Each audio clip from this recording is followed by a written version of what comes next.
Hello, everybody. Welcome to the newest installment of Dwayne Allen Guitar Concepts. This is, I think, the third lesson that I'm putting up, and we're going to try this one in the advanced category. I did one already in the beginners category, I did one in the intermediate.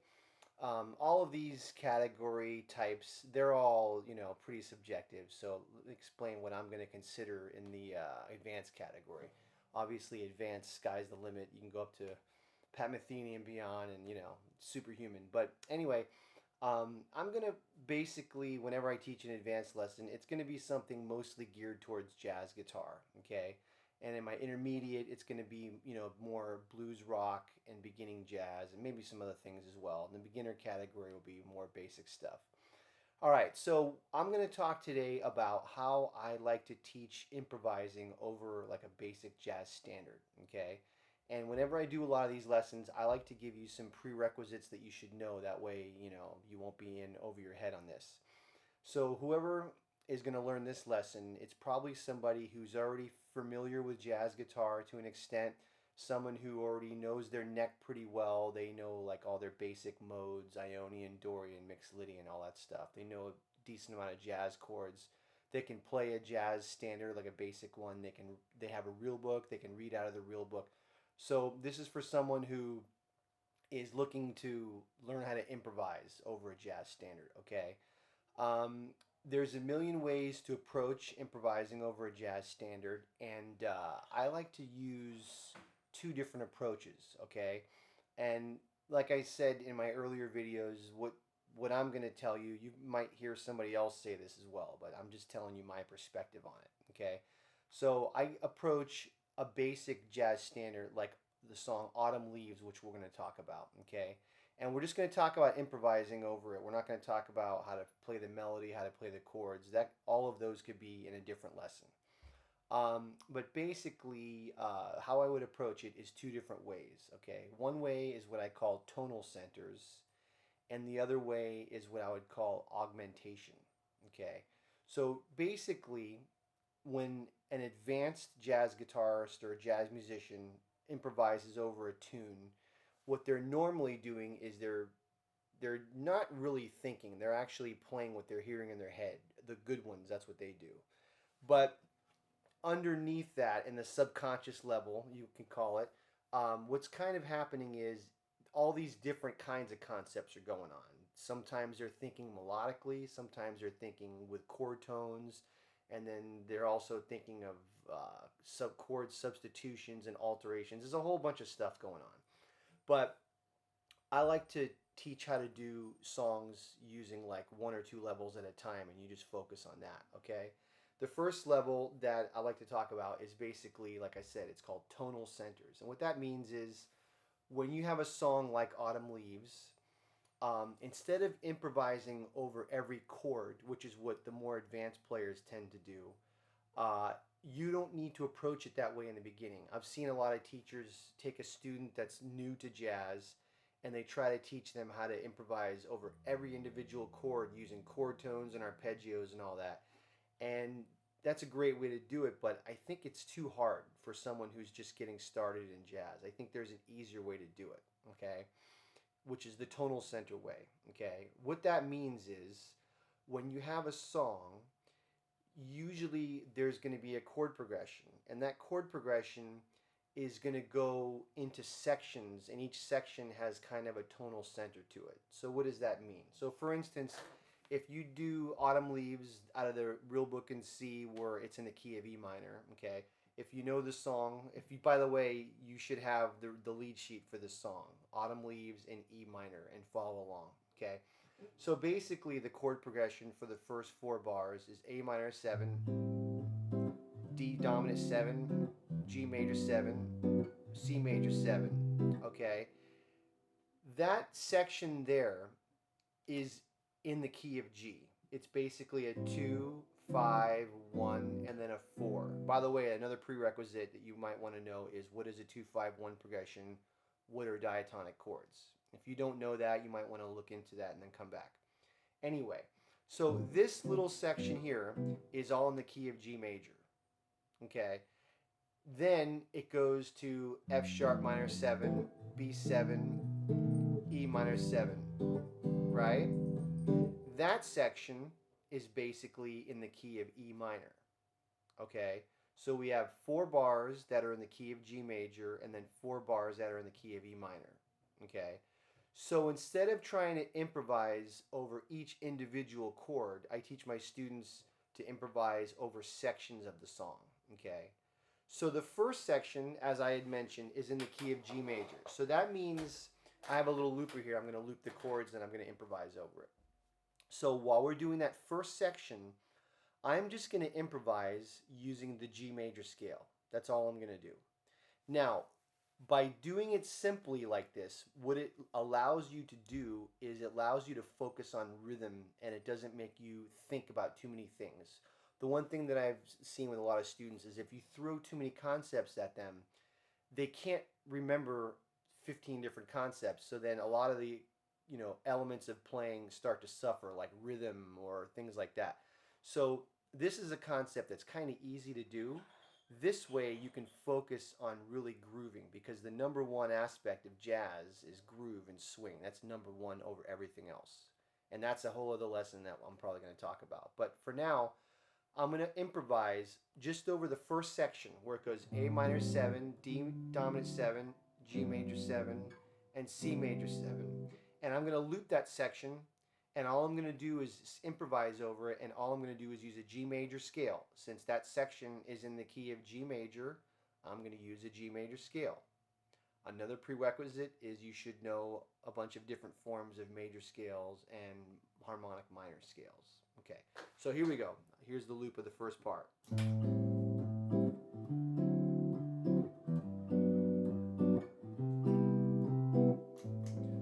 Okay, now I'm going to improvise using the G major scale. I'm going to play nice and simple, nothing fancy.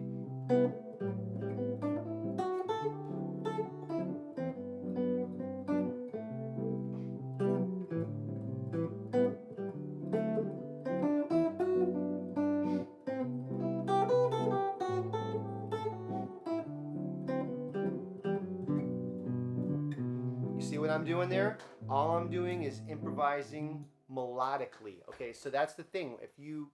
The most important part of playing music in general, besides rhythm and groove, is I believe is being melodic. Okay, if you listen to someone like a Keith Jarrett, they're always playing great melodies, or Miles Davis, or Chet Baker, or many of these other players. Um, I wasn't playing anything fancy. I wasn't playing any kind of hip harmonic things. I wasn't even playing chromatically. I was just playing simple melodies, but I was trying to make it groove, okay? If you're listening to that, it sounds pretty decent. It's not the most interesting lines, but it works, right? This is something that a new improviser can handle. You say, okay, here's 4 chords, here's the G major scale. Just improvise over that one section. Okay, let's try the next section, the next 4 bars, which is F sharp minor 7, flat 5, B7, and then E minor 7. And what I'm going to do is I'm going to loop those 4 chords, and like I said, that section is in the key of E minor. And what I'm going to do is I'm going to improvise over that section using E harmonic minor. The reason why I'm using E harmonic minor is it outlines the 5 chord, which is the B7, okay? Now, a lot of times when people play a 5 chord in a minor key, they play a dominant 7 with a flat 9, which would be a B7 flat 9. Okay, E harmonic minor contains the 3rd and the flat 9. So it fits very, very well over the 5 chord, and it fits over the 2 chord. Okay, here's the section. 1, 2, ready, go.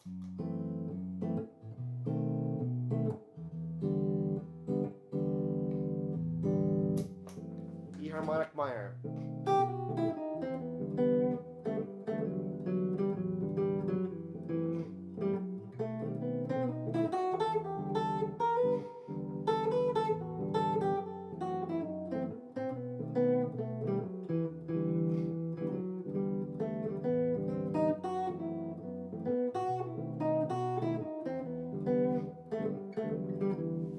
Okay, you got that? So as you can see, the E harmonic outlines those chords pretty well. So here's how I would have a student do this song if you're really, really new to improvising. So you get a looper, you take those first 4 chords and you loop those, and you get really, really comfortable with playing over that section using the G major scale. Then you loop the next 4 chords. You get really, really comfortable with that section using the E harmonic minor. Okay. Now, which form you use doesn't really matter. With my students, when I teach them, I'll have them practice improvising in all the positions. So I might say, if you guys notice, I was in this position, the second position the whole time. Get really good at that position. Then I might say, okay, let's do it in the fifth position. Then you do the G major there, the E harmonic minor there. Then I would say, let's do the seventh position, the G major there, the E harmonic minor there, and so on. Then eventually the real goal is to play this way. Okay, that's the way you really want to play. So now I'm going to put both sections together. The G section to the E harmonic minor. This is basically the A section of the tune. So we're going to go like this. 1, 2, ready, go.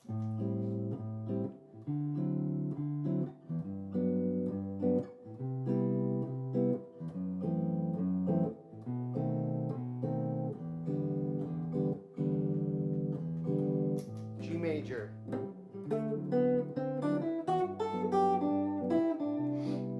E harmonic.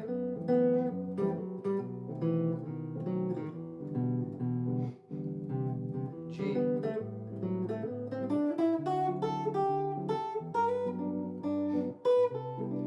E harmonic.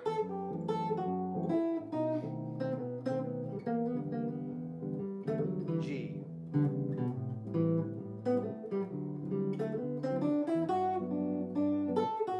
E harmonic.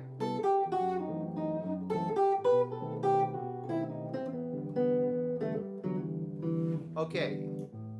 See, it actually sounds pretty decent. So whenever I have my students get these concepts down, it actually sounds pretty good. Okay.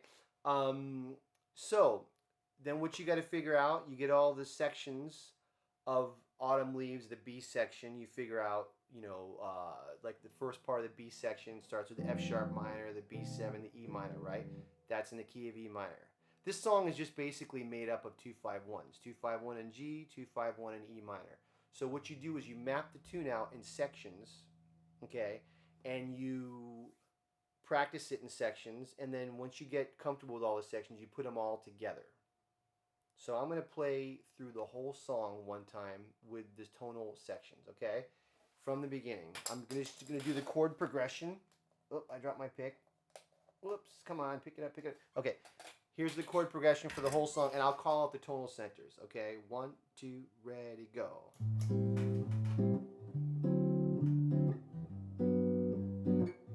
This is the A section.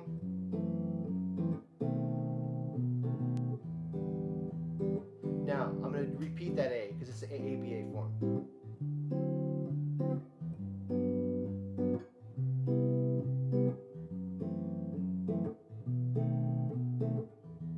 Okay, now it goes the B section. It goes E harmonic.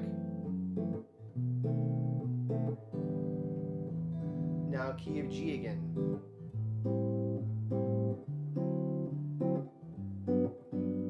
Back to E harmonic for the rest of the tune.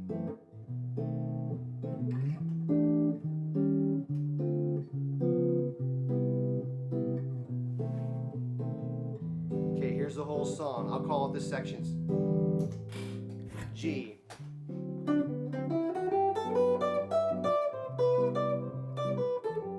E harmonic. G.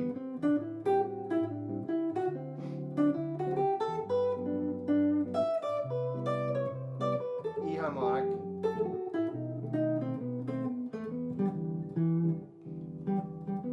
E harmonic, stay there. G.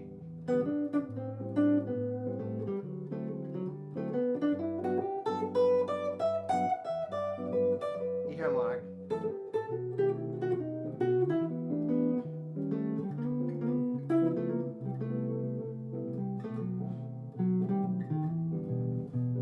Alright, you got that? Now, I'm going to stop it there.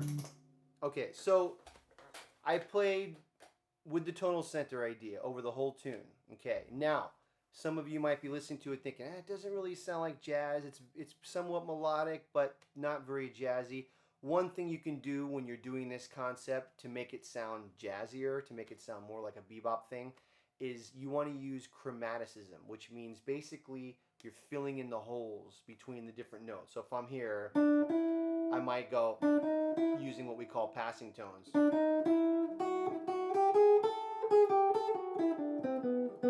Got the idea? I'm going to do a whole other lesson on passing tones as well, chromaticism, but for right now, I'm going to use that. So I'm going to solo over it one more time, and I'm going to use chromaticism. So I'm going to still play the tonal centers with a little bit of chromaticism in there, and you're going to see how much better it's going to sound, hopefully. G.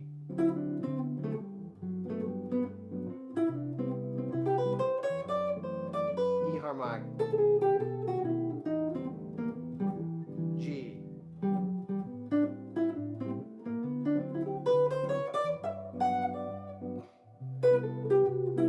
E harmonic.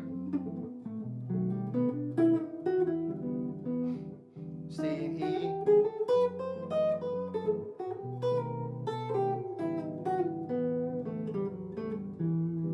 G.